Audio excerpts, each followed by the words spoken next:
Marshall County High School active shooter. 4 people down, 1 unresponsive. The shooter still on site. Lord, be with those who are in the midst of this tragic situation. Hello, and thank you for joining me. I'm Kimberly Davis. We have the latest on the Kentucky school shooting, plus researchers are developing a blood test that may detect the early stages of cancer more easily in the future. And Super Bowl preparations are underway at US Bank Stadium.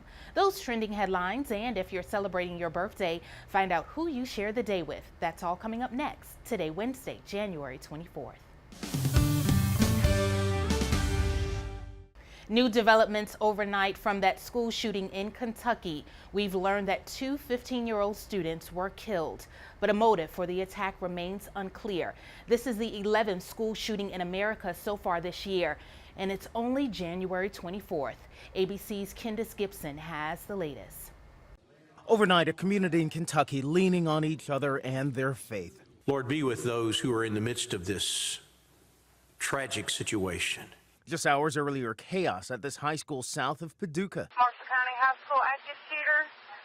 4 people down, 1 unresponsive. The shooter still on site. A male student with a handgun opening fire in a common area, killing Bailey Holt and Preston Cope, both 15 years old. Another 18 people injured. We all started running towards a library office, and once we got in there, we just shut the lights off, sat down, locked the doors. It just was like bang, bang, bang, and nobody knew what to do. Kennedy Scraggs, a senior at the school, was talking with friends when the shots were fired. When I first heard it, I thought it was like maybe a balloon or something like that, but I thought that it was really loud.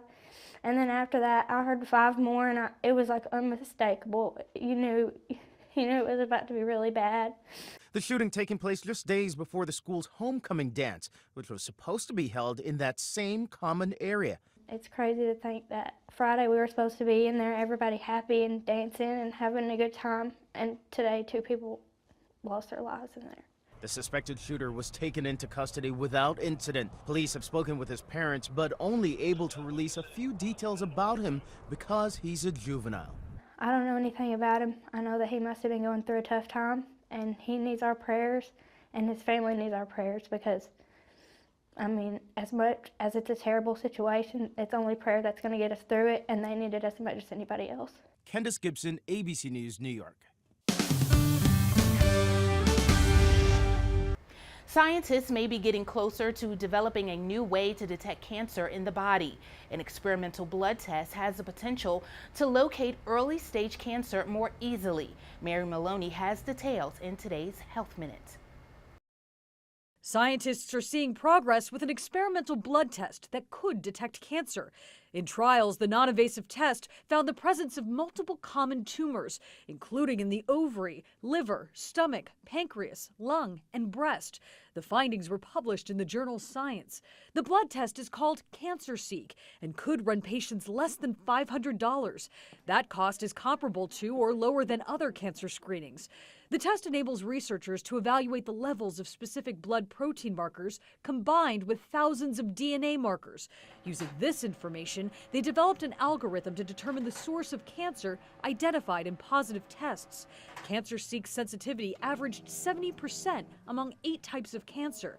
It was able to detect 98% of ovarian cancers, but only 33% of breast cancers, and that's in patients who have already been diagnosed. Researchers warn that as of now, the test only lays a foundation for detection, but they are hopeful that detecting early-stage cancers could become easier in the future. For today's Health Minute, I'm Mary Maloney. The NFL's grand finale, the Super Bowl, is February 4th. But there is still a lot that needs to be done between now and then. However, crews are confident everything will be ready for kickoff. Bill Hudson reports.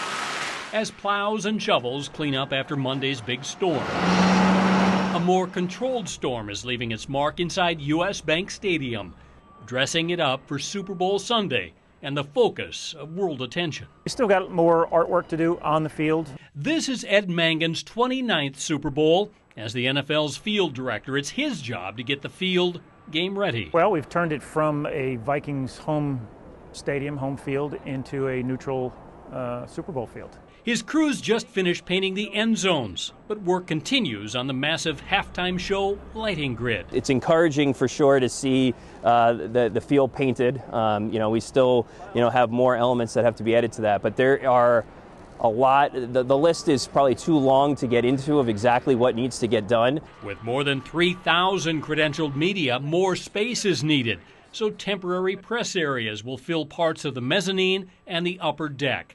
Eric Finkelstein says despite the delayed start due to a Vikes playoff game, crews are on schedule. We still have a long way to go, but we've gotten a lot done to this point. If he's worried it doesn't show, halftime rehearsals start this Friday, and the staging is not yet on site. They're still in the process of finalizing those pieces of just exactly, physically building them.